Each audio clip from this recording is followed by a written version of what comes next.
Welcome back to the channel, everybody. I am Mick Alphanine. I want to start this video off by saying we got them. we have them right where we want them. We got them. Okay, listen. Firstly, we're gonna get into this article here. Oh, we're about to smash the SEC. In my humble opinion, we're about to smash them. Yes. So we're gonna get into this article, but also we on two different levels, we've got them right where we want them. I just put out a members only video, okay? Listen, if you are an XRP holder, you wanna head over to that members only section, check that video out. Listen, that price, if everything continues to go according to plan, and right now things are going great, that price is going to explode. And no, I'm not trying to convince anybody to get XRP or I don't care whether you buy it or not. That price is going to explode. I don't want to say too much. Head over to that members only section, click that little join button. The entry level one is like $3 or something like that, some insignificant amount. You watch that video. You'll understand what I mean. Ripple versus SEC. New email. This is from thecryptobasic.com. Let me give them their respect. Thecryptobasic.com. You can't miss this on their front page. Ripple versus SEC. New email conversation shows William Hinman violated SEC's rules. I told you there was something wrong. I told you there's corruption there. Let's read a little bit. Let's get a little bit more in depth and up to date with what's going on here. It says, with the SEC refusing to produce William Hinman's emails, new documents shared by Empower Oversight show that the former SEC director violated the Securities and Exchange Commission's rules. The documents, which feature messages from Hinman's email, suggest how the former SEC director violated agency's rules multiple times. So this is habitual. He's a habitual line crosser, a habitual violator. Woo! Mr. Hinman, you are in trouble, sir. Let's scroll down here just a little bit. It says, Hinman breaches SEC's rules. In some of the conversations, Hinman was specifically warned by Shira Minton, former SEC's ethics counsel, a New York-based international law firm, while he was still working with the SEC. This is what we were talking about. This is major. You have a bar under the criminal financial conflict with Simpson because you have an ongoing financial interest in the firm. Meeting with them while having such a conflict is not permitted. Excerpt of a message sent by Minton to Hinman. This is what they were postulating could be possible with the whole Ethereum scenario and a few others as well. But this is huge. Whoa, they dropped the bomb. They've dropped the bomb on us today. Let's continue on here. However, Hinman neglected all the warnings because he wanted that under... I don't want to say anything, but you get where this is heading, right? Let's continue with the article. However, Hinman neglected all warnings and went ahead to have the meeting with Simpson Thacher on 4 different occasions. So it's intentional. It wasn't a mistake. As he disclosed in another conversation he had with one of the staff using a private email address. Ooh, not so private, is it? We don't know, here's a quote, we don't know what Hinman and Bonnie discussed in their private meetings on 11/8/2017, 9/6/2018, 9/8/2019, or 9/7/20, or how many other times Hinman violated criminal financial conflict rules without using his official SEC email. This calls a lot into question, especially when this individual says that when they were speaking at one particular time that this was their own opinion and it wasn't necessarily the SEC's. Now we're uncovering that the SEC has as much corruption as we had postulated, because something is wrong there. Something is wrong on many different levels. Having meetings like this and it being habitual and then no one checking him on that, even though they were privy to that, there's a lot that has to be investigated with this, with implications that goes even beyond the Ripple case. And I hope the rest of crypto is paying attention because the SEC said they're coming after you. Just a few days back, Gary Gensler once again reiterated that he believes most of crypto securities. So you better pay attention to this. You're going to need some of these things that are going to be coming out to defend yourselves against the SEC, the rabid dog that it is or has become. It says, it is worth noting that Hinman's email conversation is part of the documents received by Empower Insight from the SEC earlier this year. Ooh, that's interesting. So maybe there's some forces. Don't get me wrong. So you probably have to turn over certain things, but trust me, there's ways to not turn them over as we're seeing now, right? It seems maybe there's a little internal struggle, and that's good. A little internal battle in the SEC. Someone wants this to be known. Someone wanted this to be known. They didn't have to. Listen, they tell you have to turn over things, but trust me, in this world of corruption, there's ways to not turn it over, which means that someone wanted to turn this over and have it to be seen. There's a do-gooder out there somewhere, possibly, and they just helped the XRP army massively. Many things have to be called into question now. This gives the judge a lot to think about. This gives Ripple a lot to work with. Imagine that generational wealth is this much closer now. We're drawing closer and closer to finally accomplishing the mission. We're on the hunt. We're this close to getting the white whale. And don't you even worry about it. I know people don't like that story, Moby Dick, because Captain Ahab was a little bit crazy and, he always stood on the bow of the ship waiting for the white whale. Don't even worry about it. I'll be your Captain Ahab. On numerous occasions, Hinman's name has been mentioned in the lawsuit, slammed by the security agency on Ripple. Hinman is considered an integral part of the lawsuit because of his 2018 comments on whether Ethereum is a security, which was drafted in an email. Many believe XRP was also included in that conversation, which could see the charges against Ripple go away. Ooh, take me to that beautiful land of generational wealth. So close. I can feel it. They'll never forget us. We land this, we have this victory, they'll never forget us. Our names will echo in eternity. This will be one of the greatest victories, and then you can come and go as you please. Whatever house you want, the best schools for your children. You can help your mother, your father, your cousin, whoever it is. You can change the world the way that you see fit. Anything becomes possible, we do this. The moment is near. The moment is almost here. Like I said, go to that members only section. Everything seems to be going great for us right now. That members only video, that price is going to explode. And after certain things happen, there's only one left. We're getting close. Let's go to this next article here. XRP lawsuit. This is on U.Today. Jeremy Hogan speaks on expectations as Ripple defendants file answers by April the 8th. Earlier, Ripple defendants Brad Garlinghouse and Chris Larson had filed a motion for extension of time until April the 8th to file their answers to the SEC's first amended complaint. This was granted in a text-only order.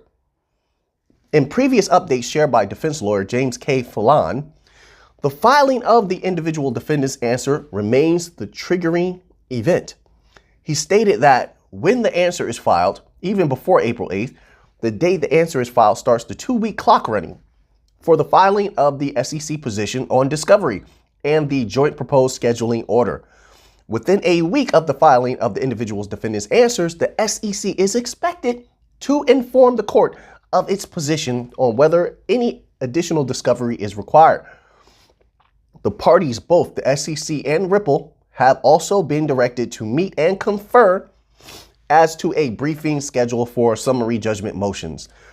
The parties shall submit a joint proposed schedule for the court's approval no later than 1 week after the SEC submission. Listen, things are starting to speed up.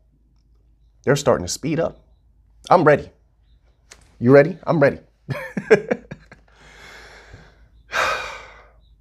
The corridors are being set up. The commercial banks are starting to come around to the idea of being distributors of central bank digital currencies, right? For the supervisory bodies, as the supervisory bodies have made it clear that they don't want to put that extra stress on their employees.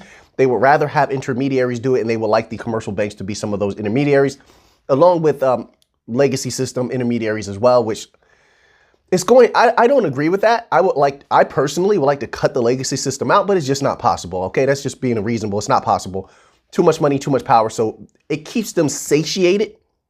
Okay, it keeps them satisfied to be a part of the system and know that they're still going to be able to make some money, possibly more money than ever, but they're not going to be eradicated by the new financial system headed by the bank coins. So it keeps them happy. All of these entities are starting to come into acceptance and all of these things are starting to come into alignment. Everything's going very, very well.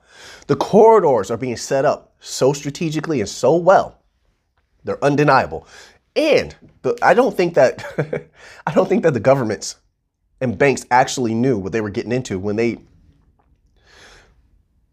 they decided to conscript stablecoin. I don't think they actually knew that they were literally tethering themselves to the bank coins. Literally.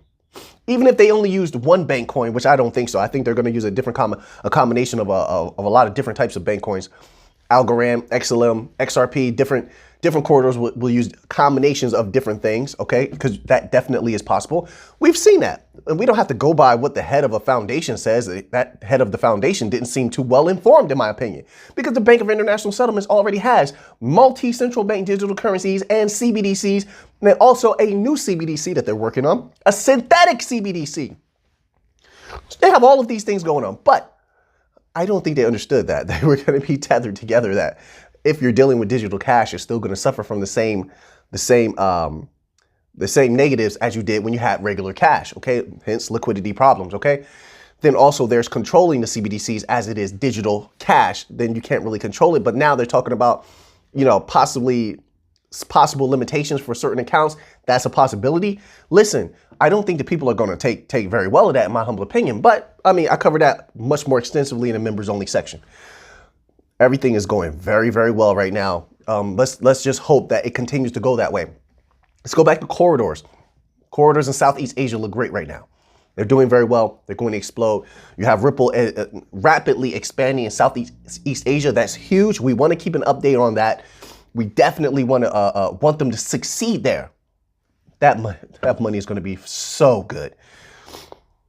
Also, corridors in Europe, corridors in Central and South America are key. They're key. Listen, I keep telling everybody, there's so many big money people buying properties in Central America, buying properties in South America. You better check it out. And as a matter of fact, there's some good stuff down there. Now is the time if you're trying to start businesses or acquire anything, because loan prices are going to go up. Everything's going to go up down there. Big money is going down there. It's just like if you look at what's happening with Mexico, there's so many big businesses and big money people buying property up in Mexico. And, listen, Central America, South America are going to be rapidly developing. What's to come of that? Who knows? But all I can talk about is the money. The money is going to be fantastic coming out of their next 10, 15 years. Okay. And so a lot of people have already become comfortable in the thought that, hey, we're probably not going to need to sell our XRP because dollars are terrible right now. Dollars are horrible, so we'll just use the XRP as the money. It is an agnostic currency, right? Which is logical, and XRP probably will be doing much better than the dollar, okay? So you don't really, so the idea, yes, you can do that. Maybe there's a reason you might want to exchange your XRP for US dollars or something like that. But you really don't want to exchange your crypto for a deteriorating fiat. So the last frontier really that has to bend the knee, that has to get on board and commit to something solid is the United States. And that's going to be the most difficult one because there's so much internal struggle within the United States, the governmental system. You have the Congress does not like the Fed.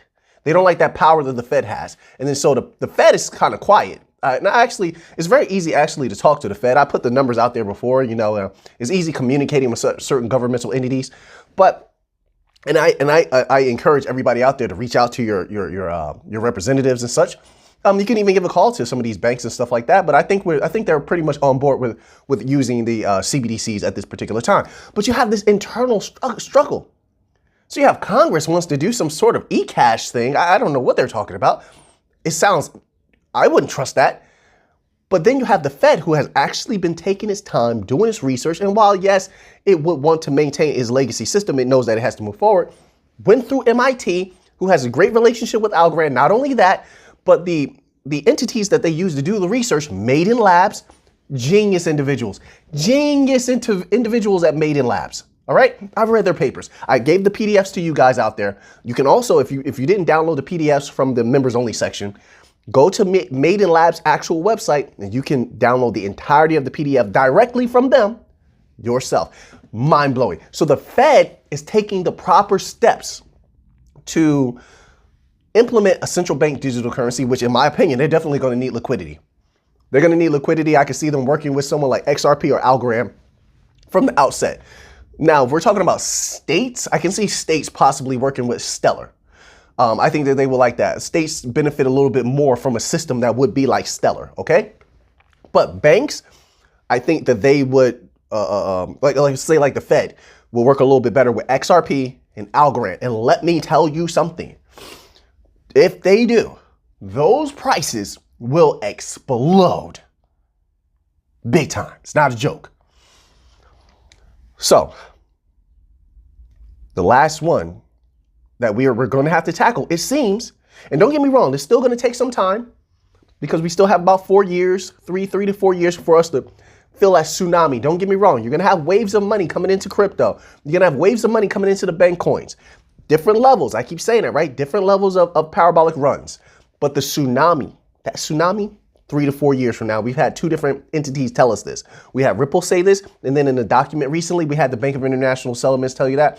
And I think we saw one, was it the IMF? We recently read a document. It also said 3 to 4 years. So we have a little bit of time left, okay? You're reading the PDFs also, so you know the time frames probably as well or better, if not better than I do. There's still some time.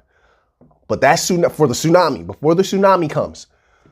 But it seems like it's coming. The United States, we have to figure these things out. They have to map this out. I would love for the Fed to come out with what they're working on because they're going to be inclusive.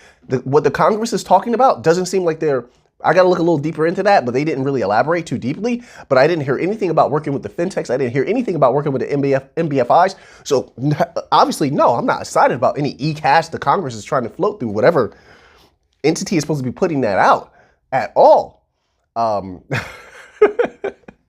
I don't trust any of those entities, but whether it's Congress or the Fed. But if I'm going to go with one, I'm going to go with the Fed, who actually has our research behind it. All right. So now that you have that information, what are you going to do with it? Ooh, we're getting close. So until next time, let's get to the money.